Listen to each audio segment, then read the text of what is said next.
સમાચાર પત્રોના માધ્યમથી જાણવા મળ્યું કે હરિયાણાની અંદર ભાજપની સરકાર જો બીજી વખત સત્તામાં આવશે તો ત્યાંના ખેડૂતોનું દેવું માફ કરશે. એમએસપી મુજબ દરેક ખેડૂતની જણસનું ખરીદી કરવામાં આવશે. ખરેખર જ્યારે આ સમાચાર સાંભળ્યા તો એક ખેડૂતના દીકરા તરીકે ખુશી થાય. પરંતુ ભાજપ સરકારને ગુજરાતના ખેડૂત તરીકે અમુક સવાલો પૂછવા માંગુ છું કે ખરેખર ગુજરાતમાં એમએસપી મુજબ ભાવ ન મળવાથી ખેડૂત દિવસે ને દિવસે દેવાદાર બનતો જાય છે. ગુજરાતના ખેડૂતો દર વર્ષે 1000 થી વધારે ખેડૂતો આત્મહત્યા કરે છે, જેને આત્મહત્યાને અકસ્માતમાં ષડયંત્રપૂર્વક ખપાવવામાં આવે છે. વિશિયા માર્કેટિંગ યાર્ડમાં પૂરતા ભાવ ન મળવાથી 18 વર્ષનો ખેડૂતનો દીકરો અગ્નિ સ્નાન કરે છે.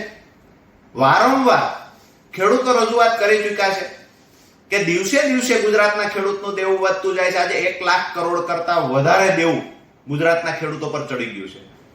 તો ગુજરાતના ખેડૂતોનું દેવું સરકારને કેમ દેખાતું નથી? પોતાની સત્તા ટકાવવા માટે રાજસ્થાનમાં 450 રૂપિયાએ ફરી વખત જાહેરાત કરવામાં આવી કે જો ભાજપ સરકાર આવશે તો 450 રૂપિયા ગેસનું સિલિન્ડર આપવામાં આવશે.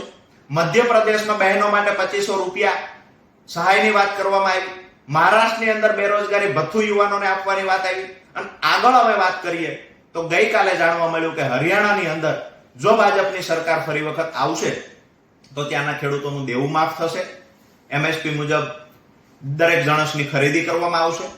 તો ગુજરાતમાં ચૂંટાયેલા તમામ ભાજપના ધારાસભ્યોને અને સાંસદ સભ્યોને અમે ખેડૂતના દીકરા તરીકે સવાલ પૂછીએ છીએ કે તમારી અંદર ખેડૂતો માટે સહેજ પણ સંવેદના બચી હોય તો તમે રજૂઆત કરો.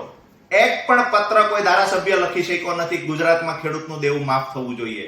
બીજી જગ્યાએ બહેનોને લાભ આપવામાં આવે છે, સહાયો આપવામાં આવે છે, યુવાનોને બેરોજગારી ભથ્થાની વાત કરવામાં આવે છે. ગુજરાત માટે અન્યાય કેમ? વાત તો એવી હતી કે સૌનો સાથ સૌનો વિકાસ. અહીંયા જોઈએ તો સૌથી વધારે દેશમાં સૌથી વધારે જો ખરાબ હાલત કોઈ ખેડૂતોની હોય કોઈ રાજ્યની અંદર તો ગુજરાતના ખેડૂતોની છે. આજે બેંકો ખેડૂતોને નોટિસો ઉપર નોટિસો ફટકારે છે કે જે દેવું છે એ રકમ ભરપાઈ કરો, નહીતર અમે તમારી જમીનની હરરાજી કરશું. આવી રીતે ખેડૂતોને ધમકાવવામાં આવે છે. ખેડૂત બાપડા ન છૂટકે દિવસે દિવસે દેવું વધવાના કારણે આત્મહત્યાઓ કરે છે, વારંવાર રજૂઆતો કરે છે. પણ ગુજરાતના ખેડૂતનું દેવું, ગુજરાતના ખેડૂતની પીડા, ગુજરાતના મહિલાની પીડા, ગુજરાતના યુવાનોની પીડા આ સરકારને દેખાતી નથી. એટલા માટે કે ગુજરાતમાં સત્તા જતી રહેવાનો ડર નથી. જ્યાં સત્તા જવાનો ડર છે ત્યાં ભાજપ લહાણી કરે છે, અને જ્યાં સત્તા જવાનો ડર નથી ત્યાં ખેડૂતો, યુવાનો, મહિલાઓ દિવસે દિવસે પીડાતા જાય છે, હેરાન થતા જાય છે. અમારી નમ્ર વિનંતી છે કે ગુજરાતના ખેડૂતોનું દેવું માફ કરવામાં આવે, એમએસપી મુજબ દરેક જણસની ખરીદી કરવામાં આવે, અને જ્યાં પણ ખેડૂતો પર અત્યાચાર થાય છે, જ્યાં ખેડૂતો સાથે અન્યાય થાય છે ત્યાં સરકાર લાગણી અને સંવેદના ખેડૂતો માટે બતાવે.